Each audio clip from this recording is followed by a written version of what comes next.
কি বলতেছে যে তোমাকে যখন নবীজিও দূর করে দিল, তোমাকে আমি আর ঘরে নেব না। তখন ওই আল্লাহর গোলাম সালমান রাদিয়াল্লাহু তাআলা আনহু দৌড়ে পাহাড়ের জঙ্গলে দৌড় দিল। পাহাড়ের জঙ্গলে যে আবার আল্লাহকে ডাকতেছে, ওগো দয়ার মালিক আল্লাহ, এ জিন্দিগে না করিলাম বন্দেগি, এ জীবনে না করিলাম বন্দেগি,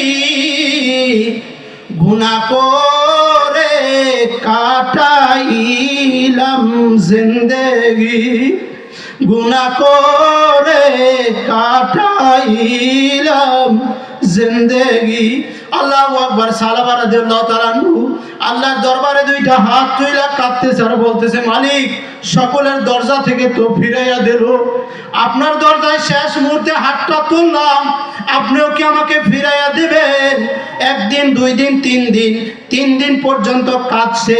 কাঁদার পরে দিকে আল্লাহ তাআলা জিবরাইলকে নবী আলাইহিস সালামের কাছে পাঠিয়ে দিল, হে নবী, আপনি আমার সালমান রাদিয়াল্লাহু তাআলা আনহুকে খোঁজ কইরা আনেন কোথায় আছে।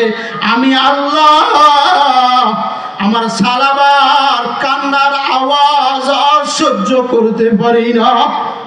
আমি আল্লাহ ওই সালমান রাদিয়াল্লাহু তাআলা আনহুকে মাফ করে দিলাম।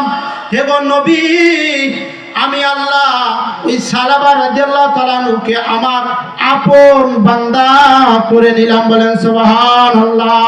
হে আল্লাহর গোলাম, ওই সালমান রাদিয়াল্লাহু তাআলা আনহুর মতো তওবা করা যাবে কিনা? যাবে কিনা? তারপর নবী আলাইহিস সালাম সাহাবীদেরকে পাঠাইছে, নিয়ে আসো। আবু বকর গেছে, ওমর গেছে, এদিকে বৃদ্ধ সাহাবী সালমান ফারসি রাদিয়াল্লাহু তাআলা আনহু বুড়ো হয়ে গেছে। তারপর ইশক আছে, ইয়া রাসূলুল্লাহ, আমি ওই আল্লাহর গোলাম সালামাকে একটু দেখতে চাই। দেখছেন, বুড়ো হয়ে গেছে, তারপরও ইশক আছে। তাই সালমান রাদিয়াল্লাহু তাআলা আনহুকে তারা আনলো।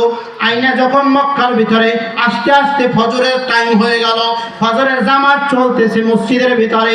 ভাই সংক্ষিপ্ত শেষ করি, মনোযোগ দিয়ে শুনবেন। ফজরের জামাত চলতেছে মসজিদের ভিতরে।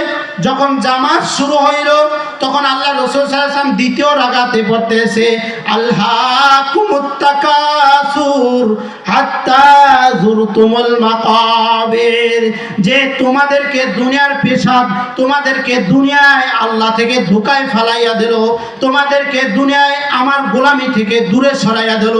যখন এই আয়াত পড়তেছে, সালমান রাদিয়াল্লাহু তাআলা একটা চিৎকার দিছে, চিৎকার দিয়ে সাথে সাথে ওখানে পড়ে গেল। নামাজ শেষে নবীজি পিছনের দিকে তাকায় বলতেছে, হে আবু বকর, কে চিৎকার দিল? আবু বকর কে চিৎকার দিল? তখন আল্লাহ রসুলের ওই সাহাবী আবু বকর বলতেছে, ইয়া রাসূলুল্লাহ, কেউ না, আপনার ওই সালাবা সাহাবী। তখন আল্লাহ রসুল বলল, হে আবু বকর, যাও ওই সালাবাকে উঠাও। সালাবাকে যখন উঠাইতে গেল, আল্লাহ রসুলকে আবু বকর ডাক দিয়ে বলতেছে, ইয়া রাসূলুল্লাহ, সালাবা তো আর দুনিয়ায় পয়সা নয়। তখন আল্লাহ রসুল ডাক দিয়ে বলতেছে, সালাবা রে, তোকে আমার ঘর থেকে বাইর কইরা দিলাম, তুই তো মাওলার কাছে জায়গা করে নিলি, তুই তো মাওলার খাঁটি বান্দা হয়ে গেলি। আল্লাহু আকবার। তারপর আল্লাহ রসুল নিজে ওই সালাবার জানাজা পড়াইছেন। সালাবার জানাজা পড়ানোর পর আল্লাহ রসুল যখন সাহাবায়ে কিরামদেরকে নিয়ে সালাবার লাশটা দাফন দেওয়ার জন্য কবরস্থানে যাইতেছেন, তখন সাহাবায়ে কিরাম সালাবার দিকে তাকাইয়ে দেখতেছে, আল্লাহ রসুলের দিকে তাকাইয়ে দেখতেছে। সাহাবায়ে কিরামরা আল্লাহ রসুল এরকমের পায়ে আঙ্গুল বেঁকা করে করে হাঁটতেছে, আঙ্গুল বেঁকা করে করে হাঁটতেছে, মানে গরুমইরা টুসো করে হাঁটতেছে।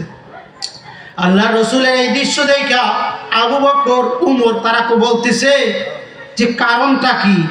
রসুল সাল্লাল্লাহু আলাইহি ওয়াসাল্লাম এইরকমের হাঁটে